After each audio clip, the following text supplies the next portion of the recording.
I'm Shelly Palmer. I'm Ross Martin. And you're listening to Think About This. The more you listen, the less you know. And the less you go to CES, the less you know about it's just too much. Really? So here's my thing. We've talked about you never stop talking about CES. No, because I love it. So let's just make a deal. Okay. This is the last time we will talk about CES 2020. CES 2020, you mean this year? Yes. In 2020, the last time? No more. All right. So let's just end it one. I know what you want to do now. Okay, so here's what we're going to do then. If this is the last CES 2020 call, let's call Gary Shapiro, who runs CTA, that puts on CES, and then he can have the final word. Fine. Okay. Call.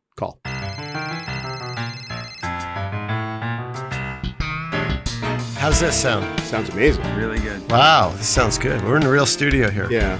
Gary, do you know Ross Martin? Hi, Gary. I am looking at a picture of Ross Martin. Aren't you the CEO of Blackbird? Yes. Very, very good. Very good. Yes. Well, congratulations, by the way, on what we all have decided was probably the best CES we've ever seen. Oh, well, thank you very much. What did you do there? What didn't I do? My God. Well, I spent a lot of time in Central China. Central Hall. And are you laughing or no?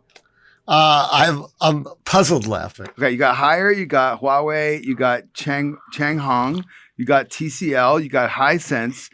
Basically, Central Hall was Central China. But yet there's these stories about how the Chinese aren't coming to CES anymore. I just don't understand. Uh-huh. Well, there certainly were a very large contingent of Asian organizations. So is this like the Howard Stern show where the interview's already begun? Oh, are we being difficult? No, we don't. We're nice. No, I was asking if this is like Howard Stern where you just start talking and you don't realize the interview's actually started. Oh, yeah. Oh, absolutely. Oh, yeah. No, well, I mean, we can start formally if you'd like. I'm Shelly Palmer. I'm Ross Martin. And you're listening to Think About This. The more you listen, the less you know. So we are here at Think About This with my good friend, who I think loves me in a kind of weird way, Gary Shapiro, who is the CEO and Uber god of CES, the world's largest electronics trade show. Let's see how much he loves you. Let's find out. Gary, repeat after me. Shelly Palmer is the king of CES. Shelly Palmer asking me if I love him. Actually, I was thinking about my oldest brother who somehow we have this great love for each other, but also there's a little bit of history there. Just saying. Awkward.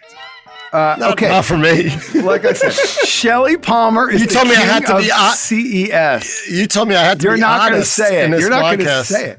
Okay, he's not going to say it. I don't care. I still say because I know Shelly. He'll snip it out and he'll use it in all his promotions. Because he's so good at marketing. It's actually true. He would. Would I? Yes, you would. So we've just gone from the undisputed king of CES disputed. to the disputed king of CES. No, I said I love him like a brother. It's only disputed by the fucking CEO of CES. He disputes it. I don't blame him. Okay. By the way, I never accept that. I love him like a brother. I'm going to keep saying that. Oh, God bless you. I never, ever, ever accept that out. Shelly, go ahead. Ask him a softball question about CES. So, Gary, how was CES? It was great. I loved it. I love my job. I love the excitement. I love the optimism.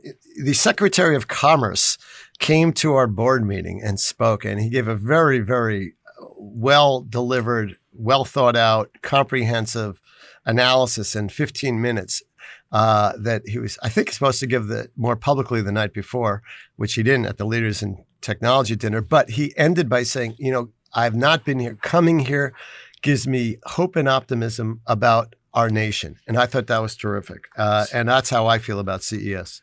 That's fantastic. The Secretary of Commerce, that would be Wilbur Ross? Yes, sir. So Wilbur Ross would be the second high-ranking White House official that you had at CES this year. Actually, there's three we had. Actually, there's several. It depends how. We had the Secretary of Transportation, Elaine Chao, who loves CES. She's come a number of times now and is focused on the future of electric vehicles and self-driving and actually going now beyond to urban air vehicles and drones. I mean, what both the Obama and Trump administration have done with regard to transportation has been very foresighted, and I appreciate it greatly because actually in most technology issues, I'd say there's been very little discontinuity between the two administrations. Are you going to kind of be the chief technology officer of the United States one day? Absolutely not. If offered the job, would you take it? I actually was asked if I was interested in a job, and I said, no, thank you. So I actually have been in that position. I wasn't exactly offered. I was being considered, and I did not. Do you think I understand how any of this stuff actually works? Well, what job in the cabinet would you take? I have no idea. Actually, I do. I'm just not willing to share it. I know. So we asked your team, is there anything you want to set the record straight on before you came in? And they didn't say there's nothing. They said there's nothing you have to set the record straight on. But we need you, for the sake of our audience, because they are asking, to talk about Ivanka Trump there. Like, we need to hear why you did that and how did it go? What kind of response did you get from the community, and how did you feel about her keynote? It was the right thing to do, without question. No doubts in my mind. I was speaking last night to a Jewish Students Association, and I actually gave that as an example of doing the ethical thing. She is recognized, and there are a number of tech leader volunteers that actually serve her on her committee or give her advice. I mean, sitting in the front row of the audience and was backstage where there was Mark Benioff of Salesforce. No one's ever called him a conservative or a Republican. And he was in total agreement with me in terms of having her and her importance and what she's done for the tech industry. Also, Tim Cook of Apple, Ginny Rometty of IBM, and CEO of Walmart. So many others have great respect for her. And indeed, our entire board unanimously voted that we would support her efforts to focus on the future of technology. My story with her, which is actually I added a chapter to my book, the paperback version of Ninja Future, was added a chapter because of her. And it was like I was in the White House in March talking about all these great technologies that are coming and how wonderful the world will be. And she actually stopped me and said, this is all great, but you realize that they're going to change a lot of jobs, and a lot of people are very uncomfortable with that. And they're uncertain about their futures, where they stand as truck drivers, as clerks, as factory workers. And their jobs are going to be affected. Let's be honest. That's just a fact. If you play AI and self-driving and other things out, it's the reality is the future at some point is going to put a lot of those jobs away. So, Gary, what policies does Ivanka have for the future of work? Okay, so she's focused on the entire pipeline. One of the things she did is she gathered all these executives a number of times and came up with this plan that says, look, industry has to step up. You guys are causing the problem in the tech industry. What are you going to do to solve it? And she asked for commitments, and a lot of CEOs spent a lot of time with their boards and others saying, we're going to make this commitment to reskill American workers for jobs of the future, for the jobs that we need and we know we need in the future as industry, data analysts, AI specialists, all sorts of things that we have a shortage now. We know where industry is going. We see what China is doing, and we want to focus on it. She got 300 plus companies to commit over 13 million jobs. About 20% of those were from our association members and our association. There's a strong commitment. It's taken a lot of work and a lot of thought to get that. Didn't cost a penny of government money. It was just what government can and should do, is use the bully pulpit. And she didn't do it with she has no portfolio in tariffs, as some of the stories allege that we're somehow trying to get favor for her on tariffs. It's irrelevant to us, in a sense, the tariff efforts of her father, which we did not support clearly, with what she was doing on jobs, which we totally supported. Plus, she looked at the entire pipeline. And this is what factually she has done. She has changed the prison system. She was spearheaded criminal justice reform, passed bipartisan. She got Republicans and her father aboard. She's got into prisons and is still working on training within prisons for the new jobs. She's gotten Republicans to support the funding of historically black colleges. She led the effort. She has spearheaded the nation's apprenticeship program. IBM on the CES Keynote stage last year announced that they would start something and share with us, everyone in our industry, how they do apprentices, white collar apprentices, which we did not have in this country. And now we have 40 companies of ours that are engaged on a voluntary basis doing that. I even asked her about immigration, and she talked about highly skilled immigration, how we need it, that we should follow the Canadian model for points. She has looked at the entire pipeline. She has used her position as a volunteer position and her time and gotten very little public attention. Why? because it's not controversial. The Democrats support her effort. She's one of the most respected members of the White House the Democrats appreciate.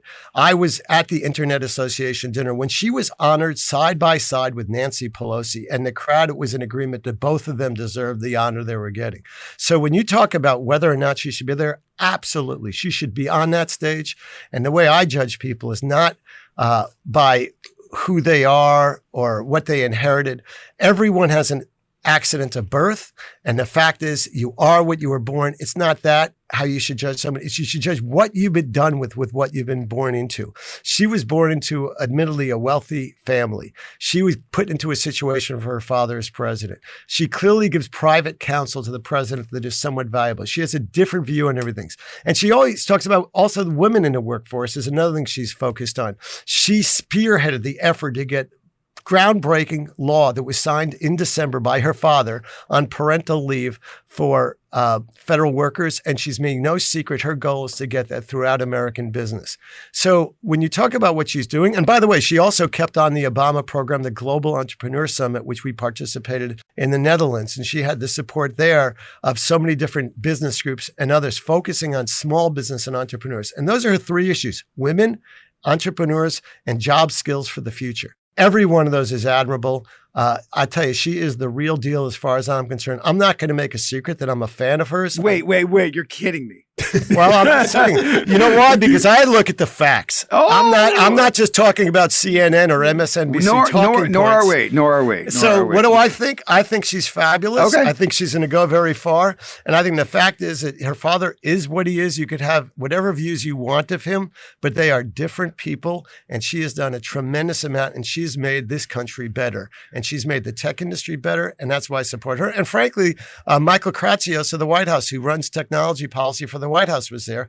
He's another great individial. He was speaking at CES. Gary, listen, we haven't weighed in at all on our feelings about the administration on the podcast. We do that privately, but neither have I. I was just talking about an individual or her. But I think you've accomplished something on our podcast that no guest has ever before. You got Shelly Palmer to shut up for 5 minutes. He has not said a word in 5 minutes, and there's no mute button. He could be talking. Gary, the last thing I want to do is interrupt you because I think you're on a roll here, but we got to go to the bank. So hold on one second.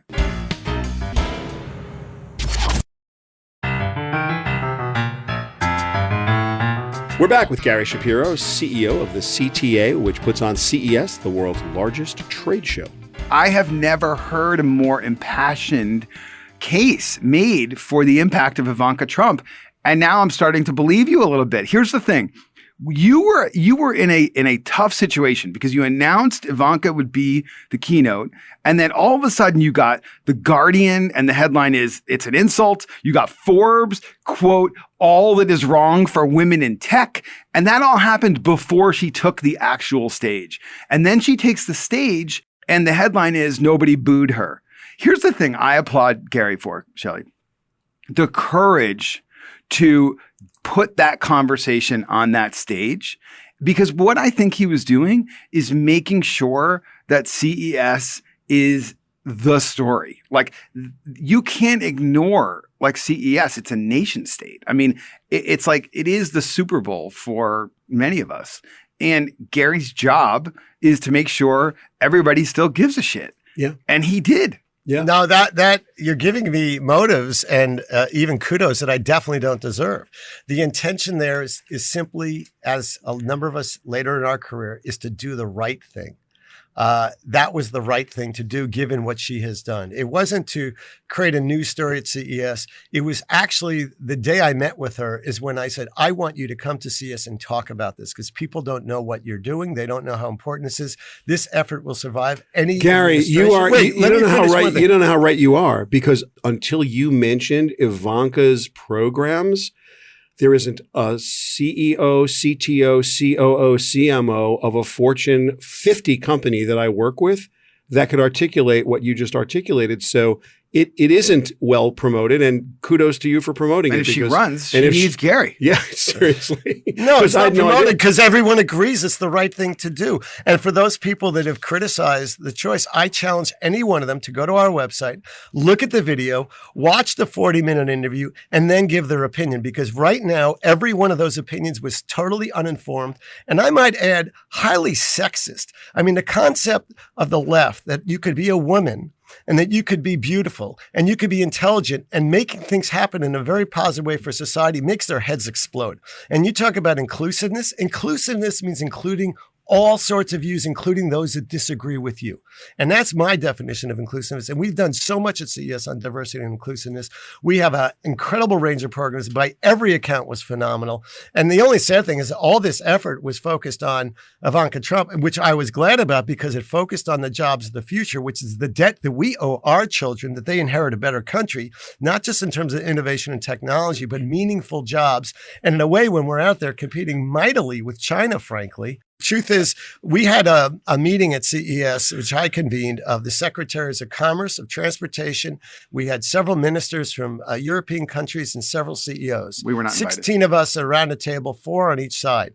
And the discussion that I led was focused on how we could do more as Europe and the US to do. The reality is that with artificial intelligence and with 5G and with robotics and all these things where China has this amazing strategy, no privacy rules, which gives them data sets that are in the millions, where ours in the thousands, and we're trying to compete with them. We got to work together to make sure that our kids have a future. And what was the outcome of that speech or that it wasn't a speech. What was the outcome of that meeting? There was a very strong agreement in the world that the U.S. and Europe not only had a lot in common vis-a-vis we have to step up our game. But so Gary, let's talk. Could I finish? Sure. Could I finish? Sure, of course. It's important because what China values and doesn't value is totally opposite of us. We value freedom of religion, freedom of meaningful vote in a democracy, freedom of the press, freedom to speak your mind, freedom to marry who you choose. All these phenomenal freedoms we take for granted. And we're fighting for our way of life for our kids and grandkids in the future. And China has a strategy where they're clearly going to do great because they're getting 1 million engineers a year. They're focusing on AI and robotics and 5G in a very big way. They have data sets that are unveiled, no privacy, and they're doing it in a way which is they're going very fast, and we are, fighting over things like we shouldn't be fighting over, in part because, look, we're a democracy, in part also as the U.S. especially, we're an immigrant country with a lot of different views. We've only been around for a couple hundred years, and we fight about a lot of social issues that other countries have long since resolved as they share a common religion and culture. So here's the thing I want to ask you. Yes, I agree with your characterization that China does not have the pesky rule of law. They have access to data sets that are not available in other parts of the world. And certainly they have a population being educated in the ways of machine intelligence, and they have national policy around technology we do not have the luxury of in the United States. You're right. In a democracy, we are absolutely fighting over things that maybe we shouldn't be fighting over. We do not have any policies of any kind with respect to how we're going to answer this. And in Europe, they are running a museum. They do nothing. Their entire tech policy in Europe is sue big tech for the money that they can get out of big tech. And there's no way to start a company with the privacy laws and the restrictions they have over there. There's no way to innovate in Europe, no matter what part of Europe you're in. So we've got 3 different economies from a data economy perspective. Europe, a museum. The United States, a nascent organization that is trying its best in a democracy to figure out how to have policy. And then you've got China, which is resolute and policy driven to take over the world. What was the outcome? Well, I mean, the outcome was an agreement that we should work closer together. I'm not going to go into some of the specifics because we did have Chatham House rules in effect. Mm-hmm. And I am reluctant to characterize things when so many important people are in the room. But what I will say is your description is another way of putting it. I like to say that in China, they have no privacy. In Europe, they have total privacy, which restricts innovation. And right now, we're like Goldilocks and the Three Bears. Our porridge tastes really good, but with the California law, with some other state things that are happening, we're starting to have bans on facial recognition in different ways because of legitimate privacy concerns, but nonetheless hurting things with talking about like ring-like devices being regulated when they could help police. We are starting to go the very wrong direction. We're going more towards Europe. I'm not saying we should go towards China, but we have to to have these discussions at Balanced Rights. And that's why you see these discussions at CES. We had the chief privacy officer of Facebook and Apple on a panel talking about these big issues. CES will continue to go into the direction of being an area where a platform where these big issues can be talked, because they have to be discussed. They're not going to be resolved immediately. But if we keep in mind the goals, which is to make sure we balance innovation and privacy and fact and economy, and we continue to serve as the nation, the U.S. is the home for entrepreneurs, the home for great ideas, then I think we have a fighting chance of winning this economic battle and preserving our kids and grandkids' liberty. I want to get a beer with Gary. Definitely. I feel like he would be such a good guy to get a beer with. That's my really personal, and he's a good dinner guest too. Well, look, there are 4,400 companies that exhibited. Every one of them thinks they have something unique. Our goal and our challenge is to be the platform. Now, you kept talking about consumer technology, but you recognize there's B2B technology. We killed the name, or we tried to, which we've done successfully around the world, except the United States, Consumer Electronics Show. It's CES now. And the reason we're using CES is because it doesn't mean anything. In a sense, it's just a brand that has taken on the power of innovation. We are attracting CEOs from around the world, outside the consumer product industry, outside the technology industry, and focusing on the fact that they're inspired there. And what's changed dramatically is to be successful in a large company or even a small company now, you have to do business deals outside your vertical technology. You have to cross-license. You have to have other patents. And it's these different companies coming together, different ideas that create real innovation, is partnering across verticals. And that's what the CES is. It's inspiring to CXOs, and that's why they come. In terms of the technologies that are, I am in awe of the problems we're solving. You go to the health tech area, that is real stuff that's going on. We have the entire health technology industry, including going up the line, the insurance companies and others, now coming to CES and saying, look, we could save money for our customers. We could provide, we have a fixed number of doctors in the United States. We are all getting older by definition, fewer people to take care of us. The only answer at this point to our budget crisis and our healthcare crisis is technology, and technology stepping up in a big way. That is exciting alone. In the mobility area, everyone moving to cities, we had to focus on smart cities and resilience and robotics. And we see what's happening with self-driving. You have to do almost everything. You're talking about how people get around cities, how the cities are provisioned. 2/3 of the people in the world will be living in cities in a few years. In 1950, it was 1/3. There's a radical demographic shift going on in the world, and we're trying to be the forum where those solutions are presented. And yes, in the video and display and entertainment world, there's so many really, really cool things happening. It's not just larger and flatter and cheaper TVs. There's curved TVs. There's TVs that come out. I think that's an important part of how people spend many hours of every day is looking at screens. Of course, they're looking at their phone screen, and Quibi, for example, introduced just phone-only programming and tablets programming. But yes, people are still looking at big screens. It's delightful to watch big movies on big screens. It's a multi-platform, multi-screen, multi-use world, and technology is the center of everything, not only for consumers, but for businesses as well. And that's what CES is serving as a forum. It's a central meeting place where those focused on the business of innovation can come together and be inspired and create new services, new products, and new deals. There you go. I couldn't have said it better. Gary Shapiro. What did we leave out, Gar? I have no idea. I just answer your questions. Did you actually like this interview, Gary? I don't think he liked it at all. I am passionate about some of the things that you've raised, and I took this job a zillion years ago because I walked into a CES and said I want to be part of it. It's like the excitement of the ancient marketplace. It's competitors side by side. Nothing is more efficient and greener than a trade show. The average person there has 33 visits. They save several months of travel around the world. It's a very busy time, but it's an exhilarating experience for almost everyone. Our satisfaction ratings from the people who attend is off the charts. We agree.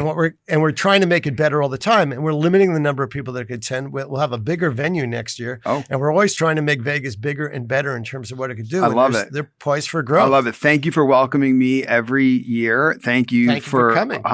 Providing a kingdom for the king of CES, Shelly Palmer, to preside over in his mind and mine. You guys are royalty. Your Highness Shelly. Oh, Your stop Highness, Ross, thank you very much. Thank you, Gary. Thank you, Gary Shapiro. We'll see you soon. Bye now. All right, Ross, that was Gary Shapiro. Well, you sound all happy and cheery, but I think he just completely blew up this episode. Because what just happened? What the heck was that? That was Gary Shapiro telling you how Gary Shapiro feels about politics, policy, Ivanka, technology in general, the government of China, our future in America, life, liberty, the pursuit of happiness, Okay, America, apple pie. Yeah, the unintended consequence is that everything else we had planned for this show now has to go somewhere else. No, because that was awesome. Yeah, So I told you, I said, I congratulate Gary once again for being the only guest to make Shelly Palmer be quiet for more than 5 minutes. It's never happened. I've known you for a long time. There were no uhs, buts, or nope. Nothing. No. You were just silent because you were stunned by what he was saying. I was transfixed. I will give you that. Yeah. I was. Okay. Well, here's the thing that I realized in that conversation with Gary. Mm-hmm. To me, you are the king of CES.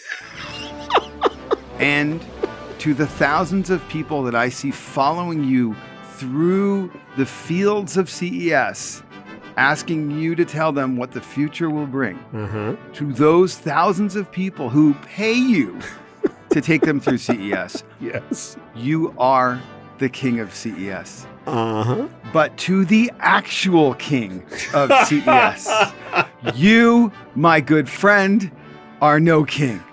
Ross, you got your phone. I want to call Harry and Meghan. I've been stripped of my title. I can't deal with it. What's the country code again? Now that's a good question. Because nobody knows which country they're actually in. Please leave a 5-star rating at Apple Podcasts, a quick comment or review even better, and thank you for downloading and subscribing to Think About This with Shelly Palmer and Ross Martin. If you think you know less than you did before, just wait until our next episode on the Westwood One Podcast Network.